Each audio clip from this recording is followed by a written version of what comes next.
everyone. My name is Christina Cooney, and I am a graduate student clinician at New York University, currently in Practicum 4 Pediatrics. This is my clinical showcase Expo presentation. So some information about my Practicum 4 site. This semester I was placed at Tradewinds Elementary School in Coconut Creek, Florida, and I was primarily working with pre-K and grades 2 through 5 doing group therapy. So there would be about 2 to 8 students per group, and some of the groups that I had were articulation, fluency, voice, language, and pragmatics, and my supervisor was Dr. Susan Berlinger. So an overview of what I've created this semester is a resource webpage, and this aims to provide a culmination of websites and information regarding the assessment and treatment of communication disorders, as well as providing valuable resources and activities that parents and teachers can use as well. So the areas that I covered include speech sound production, language, fluency, voice, and social aspects of communication, or pragmatics.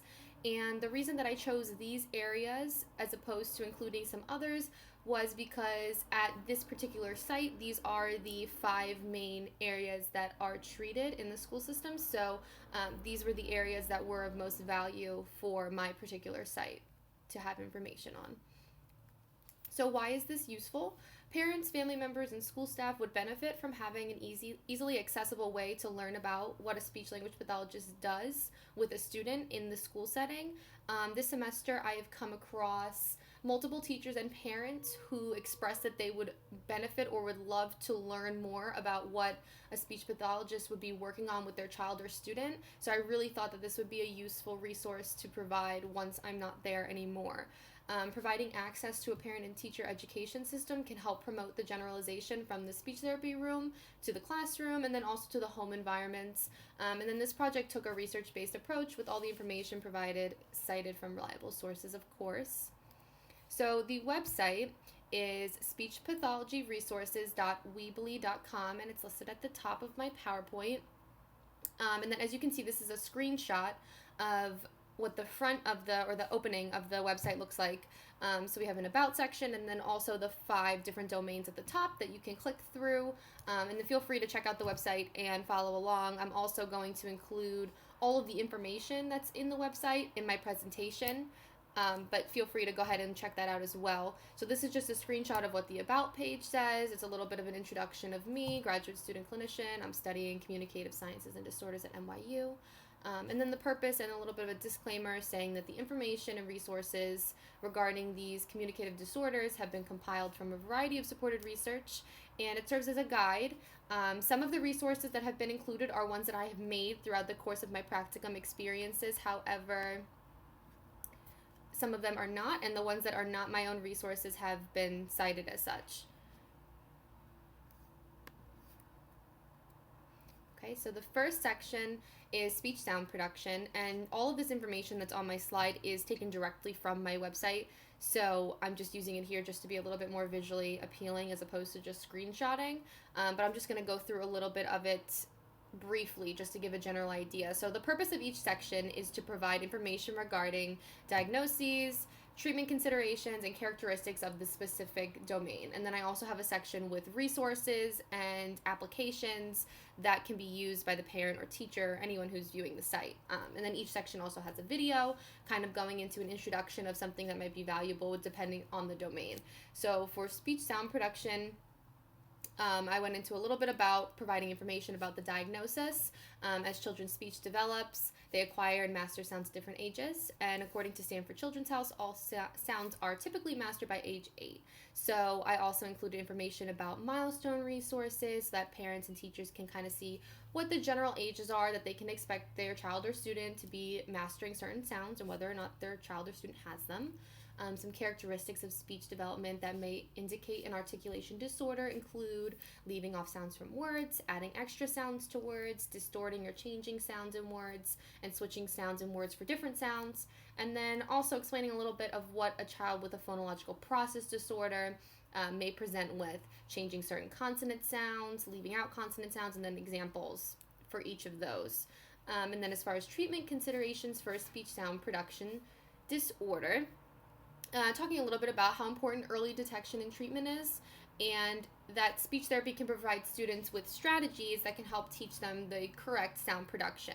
And then some example strategies: using a mirror for visual feedback, using tactile cues to help show the correct placement for the articulators, and then saying the target sound with increased volume and length just to increase attention to those different sounds. And then some activities and resources that are included on the website are some different apps that I love, including speech blubs that I love using for children with apraxia, as well as my pre-K students who are still working on their sound development, articulation station, which I really like because you can customize it for each student dependent on what their target sound is. And then there's another NAED apraxia app, Weber Photo Articulation Castle, which is free, but then they have a pro version for a little bit more. And then I also included some different articles from ASHA, American Speech Hearing Association, about building your child's listening, talking, reading, writing skills through kindergarten through 5th grade. So 2 different articles there.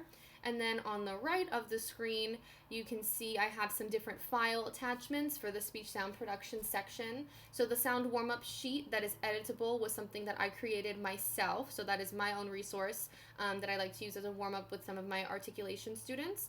And then the 4 attachments below it are from Super Duper handy handouts. So there's some articulation disorders versus phonological disorders, how to practice articulation in the car, what are phonological disorders, and then a simple guide to speech errors.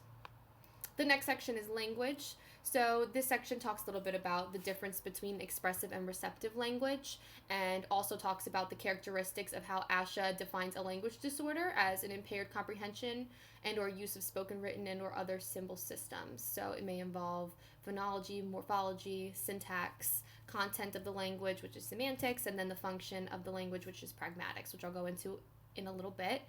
And then some treatment considerations for language therapy. Talking a little bit about language therapy for expressive language impairments. Typically will target increasing length of utterances, using detail, sequencing, story retell, and then the answering of the WH questions. And then language therapy for receptive language, talking more about auditory integration, comprehension, following direction, things of that nature. And then of course this is not a full comprehensive list. This is just an introductory set of resources for parents who may not be aware of what language therapy is, what the difference between expressive and receptive language is, just kind of giving a general understanding of some things that might be targeted with their child. So some activities and resources that are parent and teacher friendly. Picture the Sentence is a great one for receptive language. Peekaboo Barn and Peekaboo Fridge I love and I use with my pre-K students all the time. Bob's Books, Speech with Milo sequencing, and then WH cards. They have a free and pro version of that. So those are all really awesome apps. And then for on the right side of the screen, my attachments, the Basic Grammar Visual is another resource that I made myself this semester for a student who needed the visual reminder of some different parts of speech. So that is my resource that I've been using with some of my language kids. And then the 4 attachments from Super Duper, handy handouts, just some signs of expressive receptive language delay. And then some other articles for parents and teachers. My child doesn't talk like or as much as his peers. Are my child's language skills developing normally? And practicing language skills in the car. Moving on to fluency, I have some resources about assessing fluency disorders. How can you tell if childhood stuttering is the real deal? Some differential diagnosis for stuttering. And then some stuttering facts, because I feel like parent and teacher education in the area of stuttering is very important. So just to go through some of the stuttering facts quickly, stuttering is 4 times more common in boys than girls. Approximately 3 million people in the U.S. stutter. Anxiety can play a role in stuttering. And then I include the characteristics of what differentiates typical disfluencies from an atypical disfluency that we would start to refer someone for stuttering. And then also in some treatment considerations, some fluency therapy tips and strategies considering the social emotional components of the stuttering on the child, never asking the child to slow down, remembering to be patient, and not finishing the child's sentences for them. And then the activities and resources come directly from Friends, which is a national association for young people who stutter, and stutteringhelp.org. We have some stuttering versus cluttering information, tips and teachers for students who stutter, and tips for parents of children who stutter. So I included also on the right some super duper handy handouts regarding secondary behaviors of stuttering, causes and treatment of stuttering in young children, and then another parent-teacher guide to stuttering. And then we move on to voice. So for voice, I include the pediatric voice development checklist directly from the American Speech Hearing Association, talking a little bit about what an abnormal voice may present as abnormalities in quality, pitch, loudness, resonance, changes in structure, and then what parents and teachers should look out for before referring. And then I also mentioned in characteristics just the collaboration between the SLP and then an ear, nose, and throat doctor that would typically take place.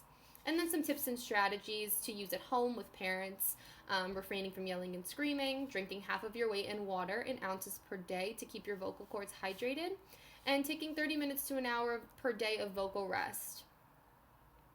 Some resources for voice, talking about the Voice Foundation, and some information supporting evidence about the hydration of your vocal cords, drinking half of your weight in ounces per day, and some information on vocal nodules. And then for my attachments, the regulating volume visual was something that I created for one of my students on my caseload with a voice volume goal. So that's something I made myself. And then the other 3 attachments are from Super Duper, how to keep your voice healthy using an appropriate volume, and then what are vocal nodules. Again, some more information there. The last section of my website is the social aspects of communication, defining pragmatics, because I feel as though pragmatics is an area that is more of an abstract concept. It's something that just kind of goes without saying. A lot of times people, teachers, parents might not realize that it's something that is not inherently taught. It's almost something that you just pick up over time, and sometimes when students don't, that's when you may notice a social communication disorder. So some characteristics of a social communication disorder would be having difficulty with following rules for conversation or social scenarios, inferencing and understanding unspoken language like gestures, body language, facial expressions, tone of voice, things like that. Difficulty maintaining friendships, interpreting verbal and nonverbal cues. And then as far as treatment considerations, talking about what you usually would target with a student who has a pragmatic goal. So role-playing, social scenarios, learning skills to hold conversation, improving the ability to make relevant contributions during classroom discussions is super important. Learning how to ask for help, learning the difference between what's expected and unexpected in a classroom setting, learning how to read gestures and facial cues. And then some activities and resources that I find beneficial are the Should I or Shouldn't I game. I included links for all of these here, which is helpful. Social inferencing cards. You Are a Social Detective by Michelle Garcia Winner, which is a story. And then the Social Detective app. And all 4 of these resources are from Michelle Garcia Winner's theory or framework for social communication.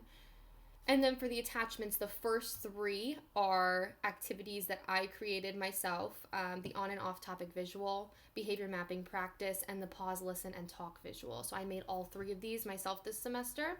And then so you have access to those there. And then the 4 PDF attachments are from Super Duper, targeting understanding sarcasm, emotional self-regulation, understanding facial expressions, and teaching perspective taking. So all of these resources serve as a way for anyone who comes across a child who may be working with a speech language pathologist to gain a better understanding of what it is that's being worked on, and then also providing some resources if they're interested in learning more about a certain topic or they want to try to generalize what's being taught in the speech therapy room in their classroom or at home. And that is the end of my presentation. I hope you enjoyed, and thank you for watching.